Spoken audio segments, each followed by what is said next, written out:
Well, 2016 is off to a spring-like start, and not in a good way. Record-breaking floods from last month have this year off to a painful start for a lot of people in the St. Louis region. But is this pain self-inflicted? Have we caused this flooding or made it worse than it had to be? And could we see more severe flooding more frequently? We're talking with those who know, so stay tuned. Stay Tuned brings together local experts, journalists, civic leaders, and regular people to have tough conversations for a stronger St. Louis. Add your voice to our conversation, and you're at the table as we stay on top of current events and go deeper, bringing more light and less heat to the issues that matter. From the 9 network of public media in Grand Center, this is Stay Tuned.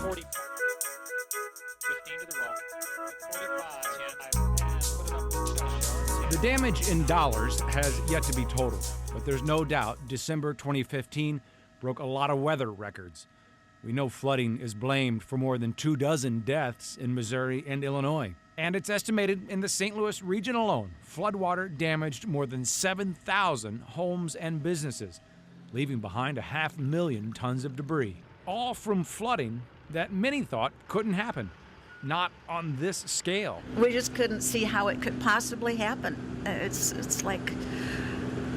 The flood of 93 didn't get us. The flood of 73, 82, none of that was even close. While the cleanup has just begun for so many, what can we learn from this flood about the future of this region? Do we really think we can control the confluence of 2 great rivers? I think I got to be honest that I really didn't think in my lifetime that I would see such flooding like this again in the St. Louis area. I really thought it would be well down the road. However, because the way things have changed here in the St. Louis area with the addition of more levees and the construction that has been put up now in the floodplains, that has changed the direction of the river, and it also changes the floodplain and the ability to flood very easily now.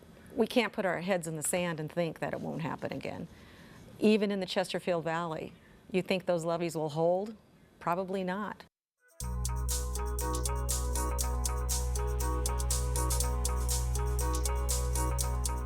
My thanks to my colleague at KSDK, Chief Meteorologist Cindy Presler, there for a fairly frank assessment, it sounded like. Let me introduce our guest, and I'll ask them if they agree with what she had to say there.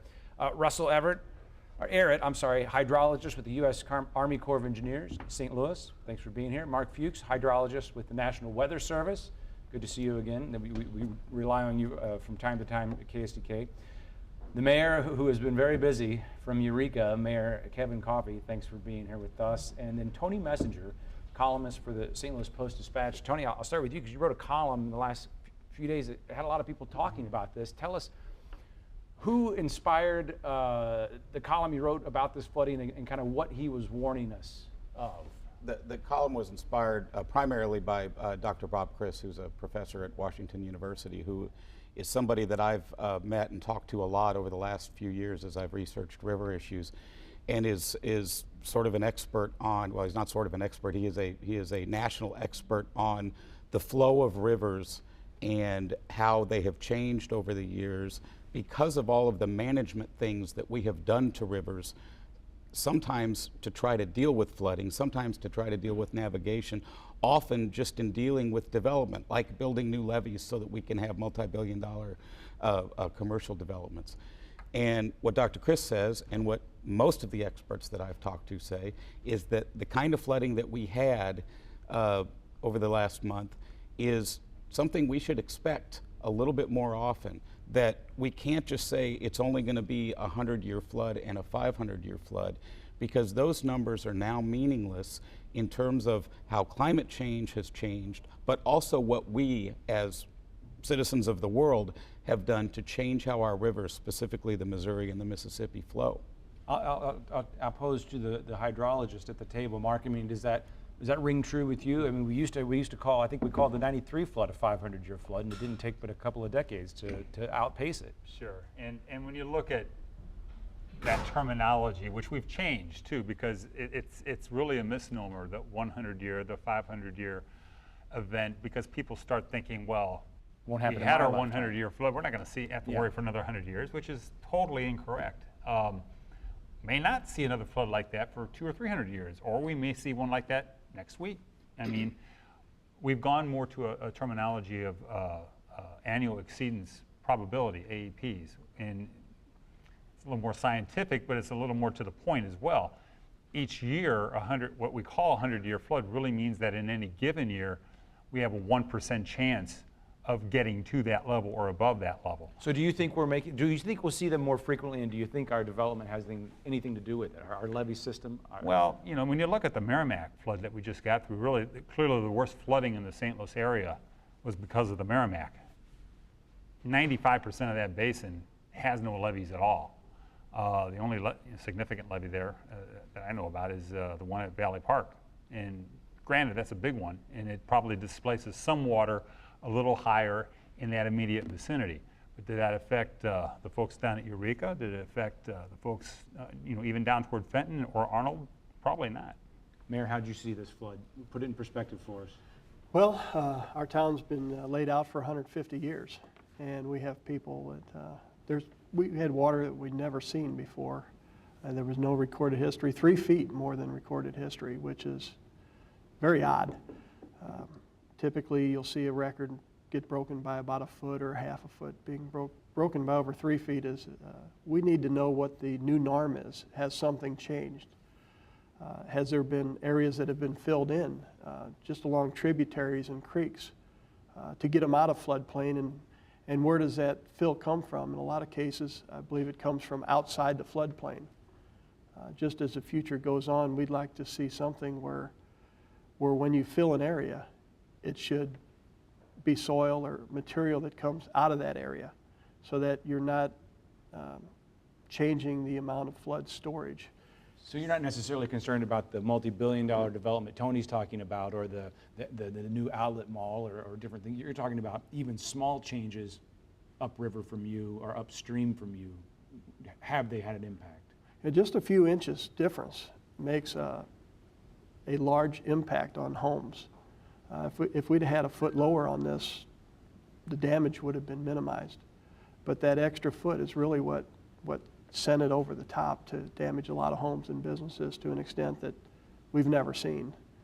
And so we need to watch that. With regard to the Mississippi, this didn't really time itself out with flow into the Mississippi, but we've had backflow before. And we're concerned about that. As the Mississippi gets to the point where it rises so high and so fast, what if it's in the spring when we have a high volume coming from our area and the Mississippi's trying to back up the Merrimack? That's an area where we have a lot of concern in the future. Russell, you're nodding your head. What's the core perspective on this? Well, I think you need to understand the event that unfolded. There was a large rainfall event, but we had several rainfall events before this happened. So the ground was completely saturated. And also it's the seasonality. You know, the 93 flood was a summer flood. We had vegetation on the ground, able to absorb the moisture between rainfall events. You have vegetation in the overbank, so it slows the flow down even in the floodplain that's available to the river. Whereas we're in the winter months, that vegetation's not there, it's in a dormant pattern. So runoff is very high, given it's saturated, there's no vegetation, and there's no vegetation in the overbank, so it runs off into the rivers very quickly, and the rivers run very quickly as well. So I wouldn't want to say it's a new norm, but it's definitely something you need to look at. And the other thing that the Weather Service has been predicting is a strong El Nino. And we're in that cycle. And the Midwest is very difficult to forecast, and Mark could attest to that very well. It's very difficult to determine what those El Nino and La Nina patterns do to the Midwest. It's easy to predict on the coast. And so when we go from the fall months to the winter months, you get a kind of a turbulent weather pattern. We kind of get a wetter pattern. And we just got more rainfall, I think, in this season. So it's kind of, you have to be able to discern from all the data, is it El Nino, is it climate change, or is it just a wet winter? 1982 was a record flood that we broke in the Merrimack Basin. That was also a December flood. So it's not surprising to see a record flood in the Merrimack Basin in the winter months. It's also an El Nino year. Yes. I want to go to something the governor said just a couple of days ago, and then I want to come back and kind of press back just a little bit based on what Cindy said and what Dr. Chris has said. This is Missouri Governor Jay Nixon, I believe just 2 days ago, when asked his thoughts on what we just experienced. Some weather events are so dramatic, and there's so much water in a concentrated area, that you're just going to have to deal with an emergency. And so that what happened on the Merrimack doesn't have a lot, in these areas here, doesn't have a lot to do with dikes or dams in South Dakota or how the Mississippi River is managed. It happened because of a unique weather pattern, dropped over 10 inches of rain in a short period of time in hill country with thin soil. And when that happens, you're going to have floods, and there's not a lot you can do about that. Channel Dr. Chris for me. Is that how he would see this? The governor, unfortunately, is doing what politicians like to do as it relates to river policy, and that's push the buck off. Well, it's not anything we did. It's not anything anybody can fix. It's just a big bad rain. But it's more than that. It's what we're all talking about here to some degree is how everything is connected. So while this flood was primarily Merrimack in terms of the areas that were hit worse than, say, 93, part of that was because the Mississippi wasn't performing like a big river normally does and causing water to have to back up a little bit in the Merrimack. That's part of the connection there. Part of the lack of vegetation has to do with development patterns and whether or not what's going on in Pacific or Eureka or Arnold is being considered in one municipality without consideration for what's going to happen downriver or upriver. It's the idea that all of these things plus climate change fit together. They all mean something. And so I think to say offhand that this was just a big rain event and we don't have to worry about anything is the exact wrong message. The proper message is this was a big rain event. And Russell's right, you know, the Merrimack sometimes floods in the winter, so we have to be more prepared for that. But lots of different things happened, and we have to continue to study the relationship between those things so that we can make better decisions about where we put things so that flooding like this doesn't continue to cause billions and billions of dollars worth of damage. Because at some point we have to pay for that. You seem to be agreeing with what the governor was saying. More or less. I mean, what Governor Nixon said in terms of the Merrimack Basin was spot on. I mean, we got a record flood because we had a record rainfall event. The Merrimack River has never seen, in the period of record of these gauges, which goes back about 100 or so years in most of these gauges' history, a 7 to 11 inch basin-wide rainfall event at the same time over a 3-day period. That's what happened. You get a record flood. Can it be worse? Yeah, actually it could have been worse if we had had heavier rain in the upper part of the Merrimack Basin and perhaps heavier rain in the Big River Basin as well. So I mean, there are higher scenarios out there, but it probably would be a much lower probability because all that has to come together. So are you saying there is no man-made effect? I'm not saying that. I'm saying for the Merrimack Basin, there's very little man-made effect because the Merrimack Basin is pretty much in its natural state. Now, I'm not discounting anything as far as climate change or things that have been progressing across the Midwest over the last 20 or so years. I think we've seen a higher frequency of high-end events throughout the Midwest than we saw perhaps back when I was a kid. But that's just kind of a rough guess there. But to say it's man-made in the Merrimack Basin, I think is a little bit wrong. Are we having an impact? Is our development having an impact? Absolutely. Land use changes definitely impact the amount of runoff. I mean, if you have a bare soil or vegetation, that clearly absorbs moisture. If you put development in there, you're going to get direct runoff. You're going to have concrete that runs off into the rivers very quickly. So, I mean, since 1982, I mean, you can just imagine how much development has happened in local communities throughout the entire Merrimack Basin. That has a direct effect on, how much runoff goes into the basin. So I think we're seeing that effect, but to be able to pinpoint one thing, I think is oversimplifying something that's very complex. Be able to say that it's just levees or just urban development or that it's climate change is, like I said, oversimplifying a very complicated Mother Nature. So if it's complex, is there any agency, is there any individual that's looking at this from the big picture and saying this should be our plan? We have the is it the regional sustainability of one STL? I mean, is there a plan? Is the Corps talking to the towns on the river? Are towns on the river? Do they have the ear of decision makers? Do you worry that there's a larger plan or lack of a plan that may be having an impact on you negatively? Yeah, to some degree, we work with the Corps and DNR. Of course, they regulate a lot of the construction that's in the floodplain and near the floodplain and grading all over. So we're working with them. We'd like to work with them more in the future as we see what's going on here and try to get a better idea of what we can do to lessen the impact. Of course, we don't want to see levees anywhere upstream from us. We don't want to see development take that path. We want to see the development that happens, and it does happen out 44, and it's probably a target area for development. We are a target area for development. We're going to try to do it responsibly with proper detention. We looked at one development. All the material that was going to raise one area was coming out of the Merrimack Basin. So there was actually a net increase in flood storage in that project. And that's what we'd like to see, particularly upstream of us. We don't want to see someone build a levee so that they can have more development. We want them to do it properly and correctly to the point where it doesn't really cause a greater impact downstream, AKA us.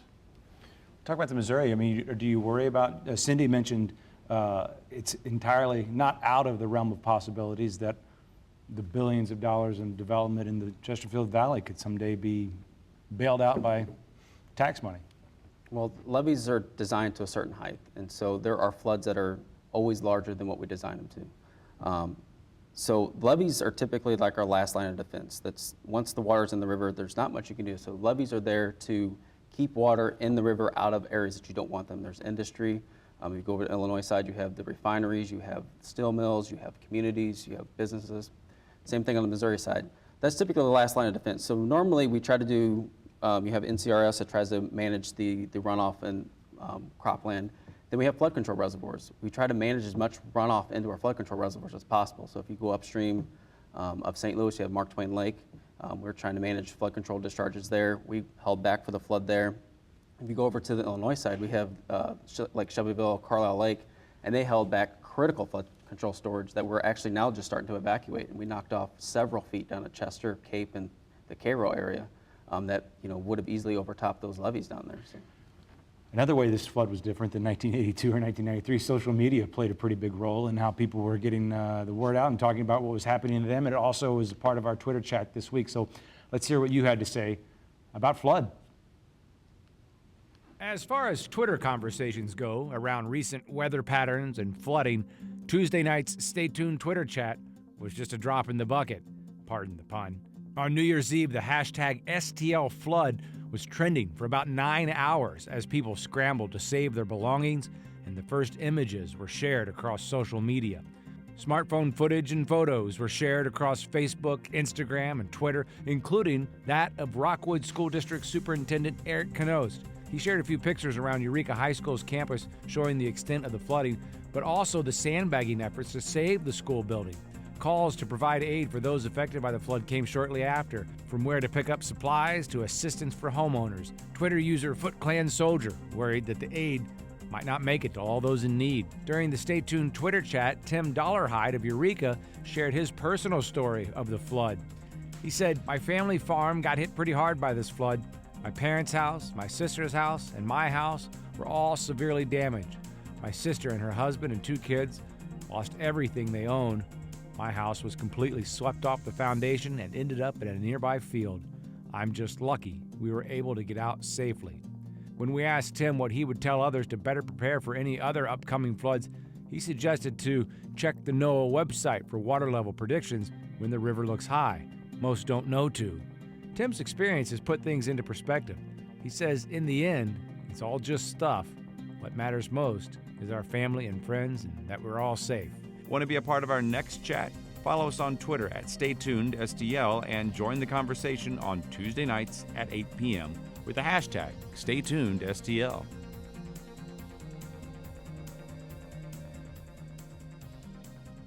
Are our political leaders, is this a priority for them? I don't think it is, because flood's really difficult to deal with. If you look historically, It's both a regional and a little bit more local perspective. First, the regional, you look historically at the Missouri River Basin. There is constantly a fight between the politicians at the lower part of the basin, which Missouri is, and the upper part of the basin where the reservoirs and the dams are. They want their water during one time of the year so that they can make money off of recreation. We want our water during another time of year to cool our nuclear plant and to help barge traffic get to the Mississippi. And so there's this constant push and pull and fight between the politicians. It's been going on for decades, for literally about 100 years, between the Missouri River Basin states. And sadly, I don't think they're any closer to agreeing now than they were 100 years ago. But then locally, and it's interesting, you talk about your program next week being on fractionalization. To me, that's a big part of the issue. The mayor here is talking about what Eureka thinks about in terms of its own development practices. That may or may not be the same as his neighbors. We have 90 municipalities in St. Louis County and many more in the counties surrounding us that all feed the various watersheds of our rivers. And there is not a unified policy in terms of how are we going to deal with this flooding situation. And so when you have various municipalities fighting over tax increment finance districts to build big box stores that create new stormwater problems for somebody else, the reality of politics is Chesterfield's problem becomes somebody else's problem. Labade's problem becomes somebody else's problem. St. Louis's problem becomes somebody else's problem. And that's a problem in a region that is as divided as ours and doesn't have a unifying force that says, you know what, this flooding stuff is costing us a lot of money, and we can mitigate some of it by not building in floodplains. I know you talk to other mayors. Those who don't live by the river, are they as concerned with the way you were just describing the development, about how you're worried about the net of the river and the runoff and the semi-permeable surface? I mean, do mayors not on river towns have that priority? Generally not. They look at attracting development. And of course we look at attracting development, but we're a very, as far as a city that is really in St. Louis County and a developed city, we look at ways to make it green. We have some of the best Is that a hard areas. sell in your town, or is it such is it a reality enough that people get on board pretty easily? People get on board pretty easily. A lot of people move to Eureka because our subdivisions have green space. And there's a lot of amenities, trails and things we preserve. When the federal government came in and bought out Times Beach and Stonebridge Trailer Park, we took Stonebridge, we made it into a park with virtually flood-proof facilities in it to help things like restrooms that work out well. And the state took Route 66, and we love that.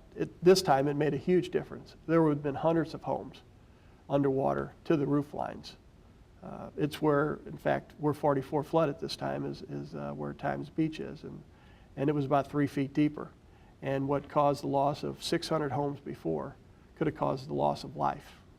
And we've taken a lot of measures, and so has the federal government to help us with that. And we'd love to get a park out of a floodplain area and a place where people might be endangered. Then we also need retail to exist, but we try to build it responsibly. We're under the new, what we call MSD guidelines, because we went over 10,000 in a 1 million community. So we have a whole lot of new rules for detention and retention and flow and all that we embrace. Does the Corps ever get frustrated? We have a couple minutes left. By the way you see the region operating, is there a smarter way that you see we could be doing things? Well, we do what Congress tells us to do. I mean, so if they dictate us to do a project, I'm sure that's plenty smart. That's what we do. So it's really kind of dictated on what they want us to do, and we'll absolutely execute any projects they want us to do. But it's not really an opinion thing that we can necessarily have. So When you look at our floodplain, we're just about down to the last couple of seconds of the show. You see what, and as our relationship to the rivers that we have around us?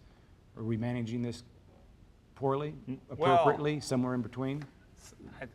I'd probably say somewhere in between. We're making inroads with communities like Eureka, trying to to manage the floodplain responsibly whenever we put new development in there, so that we have less impervious area whenever we put a new subdivision or a new business into place. Whenever we put a parking lot down, I'm seeing more and more areas that are putting these blocks in there where the rain can actually go into the parking lot and soak it up, rather than run straight off into a ditch and bring the Merrimack up way up very quickly. We've got a long ways to go, obviously. You look at the larger cities, St. Louis and surrounding areas, a lot of impervious area remains, a lot of irresponsible development continues. So I mean, there's a lot of work to be done, but I'm kind of an optimist. I think we can meet some of those challenges ahead. About 30 seconds left. You would like to see us do what? I want to be an optimist, but I force myself to be a pessimist, because I think until we plan and learn from that planning, we're going to repeat the same mistakes. After the '93 flood, we had a presidential commission put together a report called the Galloway Report that said, here's what we need to do to learn from the big flood of '93. We didn't learn anything. We need to go back and we need to learn those lessons. Thank you all for your time. We appreciate it. And until next week, we hope you'll stay tuned.